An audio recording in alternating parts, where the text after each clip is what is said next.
السلام علیکم ورحمۃ اللہ۔ بسم اللہ الرحمن الرحیم، الحمد لأہلہ والصلاة لأہلها اما بعد۔ بسم اللہ الرحمن الرحیم، یا ایہا الرسول بلغ ما انزل الیک فإن لم تفعل فما بلغت رسالته واللہ یعصمک من الناس۔ وقال النبی صلی اللہ علیہ وسلم لكل قرن سابق۔ قال النبي صلى الله عليه وسلم إن الله يبعث على رأس كل 100 سنة من يجدد لها دينها أو كما قال النبي صلى الله عليه وسلم۔ بہت مختصر لفظوں میں اپنے 5 سالہ علمی سفر کا خلاصہ صرف چند لفظوں میں کہنا چاہوں گا۔ 2005 سے مجھے فکر لگی تھی انسانی تاریخ میں بلکہ اسلام کی تاریخ میں پیدا ہونے والی دین کی تحریکات کی تاریخ کا مطالعہ کرنے۔ اس کا زبردست جوش تھا، جذبہ تھا، دل میں ایک تڑپ تھی اور لگن تھی۔ میں نے شروع کی تاریخ کا مطالعہ علامہ ابن تیمیہ کی زندگی سے، ابن قیم کی زندگی سے، اور پھر ہزاروں لاکھوں صفحات میں نے پڑھ ڈالے۔ پھر ہندوستان میں آیا۔ ہندوستان میں حضرت مجدد الفسانی شیخ احمد سرہندی کی تاریخ کا مطالعہ کیا۔ دین اکبری کے خلاف وہ مجاہد جو اٹھا تھا ایک صدی میں۔ پھر اس کے بعد جدید زمانے میں جدید افکار کے بارے میں، جس زمانے میں بہت سے قلم اور بہکنے کے لیے اور بہت سے دماغ بھٹکنے کے لیے تیار تھے، اس زمانے میں انسانیت کو شعور دینے والا مفکر حضرت شاہ ولی اللہ محدث دہلوی کی تقریباً ساری کتابوں کا مطالعہ کیا۔ حجت اللہ البالغہ ان کی مشہور کتاب ہے، میں نے 3 مرتبہ پڑھا، دل مطمئن نہیں ہوا۔ میں نے بہت سے مفکرین کی کتابیں بھی جنہیں دنیا نے مفکر کہا ہے، لیکن 2008 کے اواخر میں لکھنؤ کی ایک لائبریری میں کسی کتاب کی تلاش میں تھا۔ علم جدید کا چیلنج میرے ہاتھ لگی، میں نے پڑھ ڈالا۔ ایک ہی بیٹھک میں پورا علم جدید کا چیلنج پڑھا اور میں نے کہا ھذا مفکر انسانی عظیم، یہ انسانی تاریخ کا عظیم مفکر ہے، اس کی کتابوں کا مطالعہ ہونا چاہیے۔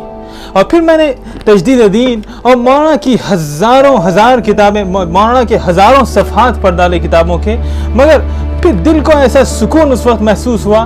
میں نے کہا لوگوں نے ظلم کیا ہے مولانا کے ساتھ، لوگوں نے ناانصافی کی ہے۔ لوگ مولانا کو اسلام کا مفکر کہتے ہیں، لوگ مولانا کو ہندوستان کا مفکر کہتے ہیں، یہ ظلم ہے مولانا کے ساتھ۔ مولانا اسلام کے نہیں بلکہ انسانیت کے مفکر ہے، ایک گریٹ تھنکر آف ہیومینٹی ہیں۔ یہ اس میں مولانا کی توقیر نہیں ہے بلکہ یہ لفظ گریٹ تھنکر آف ہیومینٹی، یہ اس لفظ کی عزت ہے کہ اتنا عظیم ہیرا اس لفظ کے ساتھ لگا۔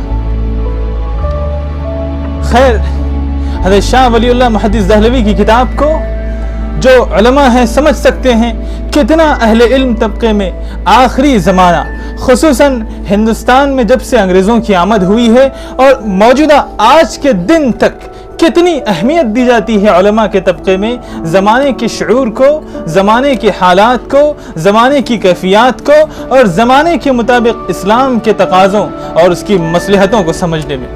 لیکن میں کہتا ہوں ثم انقضت تلک السنون واہلها، وہ زمانہ الگ تھا جس زمانے میں شاہ ولی اللہ محدث دہلوی نے اسلام کی تشریح کی تھی۔ امام شاطبی کا زمانہ الگ تھا، شاطبی نے الگ تشریح کی تھی اسلام کی، الگ مصلحتیں بتائی تھی۔ واللہ موجودہ زمانے میں، علم کے زمانے میں، سائنس کے زمانے میں، ٹیکنالوجی کے زمانے میں اسلام کی جو حسین تعبیر، اسلام کی جو حسین اور بہترین تشریح مولانا کی ہے، جی چاہتا ہے کہ زندگی کا ایک لمحہ قربان کر دوں۔ مولانا سلام ہے آپ کو، اگلی نسلیں اور بلکہ قیامت تک انسانیت آپ کو سلام کرے گی۔ ایک ایسے وقت میں آپ نے انسانیت کے زخم پر مرہم رکھا ہے جبکہ انسانیت بے قرار تھی۔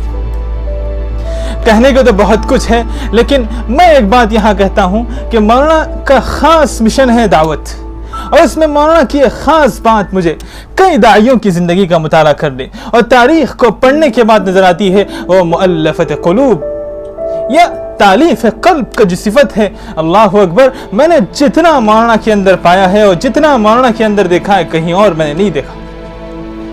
قرآن کی آیت ہے सैयदना मोहम्मद रसूलुल्लाह सल्लल्लाहु अलैहि वसल्लम के बारे में कुरान ने कहा, वलौ कुन्त फज़्ज़न गलीज़ल क़ल्बि लनफ़ज़्ज़ू मिन हौलिक, अगर आप सख्त दिल होते, सख्त मिजाज होते, तिनक मिजाज होते, सख्त तबीयत और फितरत के मालिक होते, तो ये मक्का के लोग आपसे बजाय आप पर कुर्बान होने की, बजाय अपनी जान को आप पर कुर्बान कर देने की, आपसे नफरत के मारे दूर हट जाते। और देख लीजिए मौला की ज़िंदगी पढ़ लीजिए, मौला की हयात पढ़ लीजिए और उनके कारनामे पढ़ लीजिए। तालीफ क़ल्ब के ज़रिए से मौलाना ने जितने लोग अल्लाह जानता है उसके लिए मौलाना ने कितनी कोशिश की होगी, और इस मिशन को आगे बढ़ाने के लिए अर-रिसाला आप सुन रहे हैं जब से, कहाँ कहाँ पहुँच रहा है अर-रिसाला का मिशन, और कैसे कैसे लोग उसको ले जा रहे हैं, कैसे कैसे लोग कहाँ कहाँ से उठकर किस किस बुलंदियों पे उसको पहुँचा रहे हैं। यकीनन अल्लाह जानता है और मौलाना जानते हैं और मौलाना का रब जानता है कि इसके लिए मौलाना ने कितनी कुर्बानी दी होगी, कितनी रातें तड़प कर और जाग कर मौलाना गुजारे होंगे। और तीसरी बात है और सबसे अहम बात है, दावत के साथ, तमाम असबाब के साथ, तमाम वसाइल को इख्तियार करने के साथ, तमाम चीज़ों को अपनाने के साथ सबसे पहले एक तड़पता, सिसकता, बिलकता दिल चाहिए, जो इंसानियत के दर्द में, जो इंसानियत की तकलीफ में रोता हो, दिन को लोगों के सामने जा जाकर इस्लाम को पहुंचाता हो, और रात को मुसल्ले पे ठहर कर अल्लाह से दुआ मांगता हो। सहाबा इकराम की सिफत के बारे में तिबरी ने अपनी तारीख में एक मशहूर जुमला नकल किया है, वबिल्लैलि रुहबाना वबिन्नहारि फुरसाना। दिन को सहाबा इकराम इस्लाम को पहुंचाने के लिए घोड़े की पीठ पर सवार होते थे, तो वही इस्लाम के पहुंचाने में अल्लाह से मदद मांगने के लिए रात को मुसल्ली की पीठ पर सवार हुआ करते थे। ये था सहाबा इकराम। हदीस में आता है, हज़रत आयशा की रिवायत है, आप सल्लल्लाहु अलैहि वसल्लम इस तरह रोया करते थे, बिलका करते थे, तड़पा करते थे, जैसे हांडी बिलक रही हो, जैसे हांडी में कोई चीज कगलियल मिर्जल, कोई चीज पक रही हो, रो रो कर, या रब्बी उम्मती उम्मती, ऐ रब मेरी उम्मत, ऐ रब इंसानियत जहन्नम का ईंधन बनेगी। तड़प कर, बिलक कर, सिसक कर इंसानियत के लिए दुआ मांगा करते थे। सैयद सुलेमान नदवी रहमतुल्लाह अलैह ने एक शेर में कहा था, दीदे बीना दे दिल दाना दे, दीदे बीना दे दिल दाना दे, तपे आतिश दे नमे दरिया दे दे। आग की जैसी सीने में तड़प हो इंसानियत के लिए, और आंखों में वो नम हो कि अगर एक तकलीफ पहुंचे इंसानियत की तरफ से तो आंसुओं का समंदर बह जाए। हम सबको चाहिए कि मौलाना आप सुन ले, अल्लाह आपको जिंदा रखे, ताबिंदा रखे, सेहत दे, आपकी उम्र को दराज करे। आप अब कल के दिन इस दुनिया से चले जाएंगे, लेकिन जब तक हमारी जिस्मों में जान रहेगी, जब तक हमारी जिंदगी बाकी रहेगी, इंशाअल्लाह दुनिया के चप्पे चप्पे में, दुनिया के कोने कोने में इंसानियत के, मोहब्बत के, अमन के, फलाह के इस पीसफुल मिशन को हम एक एक कोने तक पहुंचा कर दम लेंगे। और आखिरी बात मैं कहना चाहता हूं, यहाँ उलमा बैठे हैं, उलमा का नुमाइंदा और तर्जुमान की हैसियत से मैं कहना चाहता हूं कि फ्यूचर प्लान में मेरा इरादा मौलाना से मैं कह भी चुका, मौलाना ने बहुत मसरत और खुशी का इजहार उस पर किया था कि उलमा इस वक्त बहुत से वो होते हैं, ये या तो जमूद फिक्री का शिकार होते हैं, या इंटेलेक्चुअलिटी स्ट्रांग उनके अंदर नहीं पाई जाती, या ज़माने से निमटने की और ज़माने के अंदर दावत के जदीद वसाइल, जदीद तरीक़ों, जदीद हिकमत अमली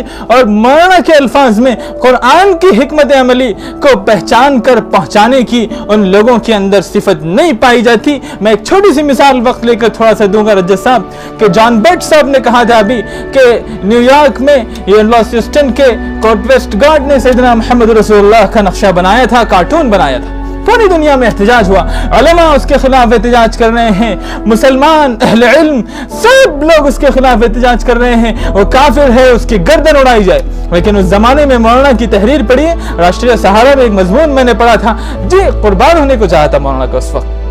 फिर चंद दिन के बाद मुझे मालूम हुआ, न्यूयॉर्क टाइम्स में खबर पड़ी कि वहां के मुसलमानों ने एहतजाज करने के बजाय दावा कंसर्न की रूह से, दावती एतबार से बजाय कोई एहतजाज करते, कोई प्रोटेस्ट करते, कोई शदीद किस्म का वो लोग रोड पर एहतजाज वगैरह निकालते, इसके बजाय उन्होंने वहाँ एक पीस मीटिंग रखी और इसमें लोगों को कुरान तकसीम किया और लोगों को इस्लाम के अमन के पैगाम के बारे में बताया। उसी महीने में, जिस महीने में पूरी दुनिया में एहतजाज हो रहा था, कहीं एक पैसे का फायदा नहीं हुआ। वहीं डेनमार्क में उसी मजलिस में जिसमें दावा कंसर्न की रूह से कुरान को पेश किया गया था, 20 लोगों ने इस्लाम कबूल किया। अभी हैदराबाद में कम्युनल वायलेंस हुआ, आईपीएस ऑफिसर थे मेरे साथ ट्रेन में, उन्होंने मुझसे सवाल किया क्या ख्याल है आपका इस बारे में। मैंने उनसे साफ तौर पे कहा ये न किसी हिंदू की गलती है न किसी लीडर की गलती है, किसी की गलती नहीं, गलती सिर्फ मुसलमानों की है कि उन्होंने दावत का पैगाम उन हिंदुओं और गैर मुस्लिमों तक नहीं पहुंचाया। अगर दावत का पैगाम पहुंचाते होते तो वो लोग बजाय गैर मुस्लिम होने के मुसलमान होते, टकराव ही कहाँ होता। यही पूरी दुनिया की पॉलिसी होनी चाहिए इस वक्त। अल्लाह मौलाना को हयात मौलाना की ज़िंदगी में बरकत अता फरमाए, सेहत के साथ उनकी उम्र दराज फरमाए और हज़ारों बरस रहे आबाद साक़ी ये तेरा मैं खाना व आखिर दुआ। Thank you, Maulana Sanullah Khan sahab.